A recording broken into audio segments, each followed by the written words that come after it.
চলে যাচ্ছেন কেন? চলে যাচ্ছেন কেন? এরা আপনার গাড়ি আটকাইছে না? আপনি মেন রাস্তায় আসছেন, আবার আপনি চলে যাচ্ছেন কেন?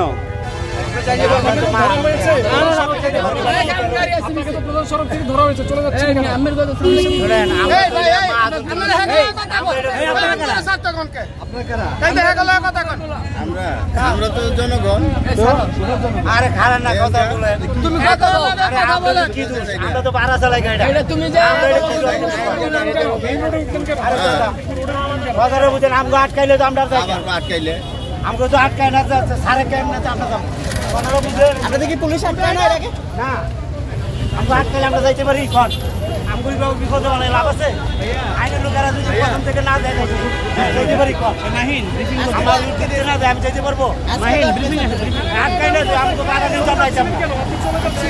আমার কথাটা বুঝেন আমগো যদি বাধা দেয় আমরা পুলিশের লোক ওভারটেক করতে পারি না। আমগো জনগণের এরা বিপদে ফেলাইতেছে আমরা তো নিরহ জনগণ। আমরা বাড়া চালাই নিষেধ কাম করে রাস্তায় যেতেছে না। জায়গায় জায়গায় যদি আমাকে ব্যারিকেড দেয় যে তুমি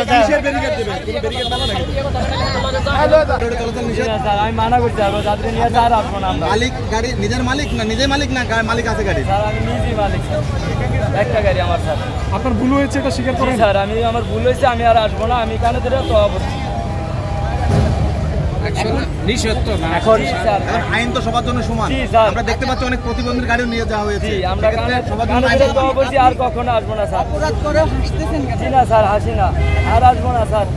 এই যে কানে ধরে বসি আর আসবো না কখনো। না না দরকার আমার কানে ধরলে কি লাভ হবে? আপনারা কি মেন রোডে আসলে ভাড়া বেশি পান? জি না স্যার, আসেন কেন? আসি ওই যে যাত্রীরা নিয়ে আসে স্যার মাঝে মধ্যে, কিন্তু আমরা তো আর জানি না। এখন তো যাত্রীতে আপনার বাঁচাতে পারবেন না। জি না স্যার, এই যাত্রী তো নেমে পালাই গেছে, যাত্রীর ব্যাপারে কি বলবেন? ছাত্রী আর কিছু বলেন না স্যার। এখন আপনি যদি আমাদের যদি কোন যে আর আসবে না আমরা আসবো না, আর যদি আপনার যে শাস্তি দেন অনেকবার আমরা ওই বলা শাস্তি হয়েছে। মানবো। এরকম স্যার আমরা তো আর জানি না স্যার, আমি তো এক সপ্তাহ হয়েছি গাড়ি চালাই। এই রিক্সা অবৈধ এবং হচ্ছে কি মেন রাস্তায় আসা নিষেধ, এটা মাইকিং করা কিংবা নিউজ হওয়া প্রতিদিন স্যার আমরা তো আর হচ্ছে। জানি না স্যার। আপনারা আমরা আর টেলিভিশন পত্র পত্রিকা দেখেন না? জি স্যার, আর কখনো আসবো না স্যার। ট্রাফিক আপনাদের কখনো আটকায় নাই? জি না স্যার, তাও তো আমাদের খেতে দেয়, কিন্তু আমরা তারপর আজকে প্রতিদিনই কি এরকম আসে? জি না স্যার। প্রতারণা বাড়ানো উচিত ছিল, তার সাথে সরাসরি এইভাবে রিক্সা না ভেঙে যদি তাদের জরিমানা করা হতো বা প্রশাসনের লোকজন যদি আরও সতর্ক হতো, তাহলে আসলে তাদের এতটা কষ্ট হতো না। আসলে তাদের জীবিকা পুনরায় নির্বাহ করা বা এই ক্ষতি পুষিয়ে ওঠানো, এটা কিন্তু প্রচুর কষ্টসাধ্য একটা ব্যাপার। সেজন্য মানে খুবই হৃদয় বিদারক একটা ঘটনা লেগেছে। এই জন্য আমি খুবই মর্মাহত। আমি বাংলাদেশ প্রকৌশল বিশ্ববিদ্যালয়ের তৃতীয় বর্ষের একজন শিক্ষার্থী। আমি আসলে ফার্মগেটে টিউশন করাতে যাচ্ছিলাম। টিউশন করানোর পথে আমি মাঝে রাস্তায় দেখি যে চার্জার রিক্সাগুলোকে ধরে ভেঙে তুলে নিয়ে যাওয়া হচ্ছে। আসলে আগে থেকে নিষিদ্ধ করা হয়েছে চার্জার রিক্সাকে, কিন্তু যেখানে নিষিদ্ধ করা হয়েছে অর্থাৎ প্রচারের মাধ্যম ছিল টেলিভিশন, ইউটিউব এইসব। তো আমরা যদি আসলে মেইনলি বিবেচনা করি, এইসব যেখানে প্রচার করা হয় তার মাধ্যমগুলো কিন্তু তাদের কাছে নেই, অর্থাৎ রিক্সা চালকদের কাছে কিন্তু এই মাধ্যমগুলো নেই। অর্থাৎ তাদের এগুলো মানে টিভি তারপর ফোন এসব কেনার মতো সামর্থ্য তাদের নেই।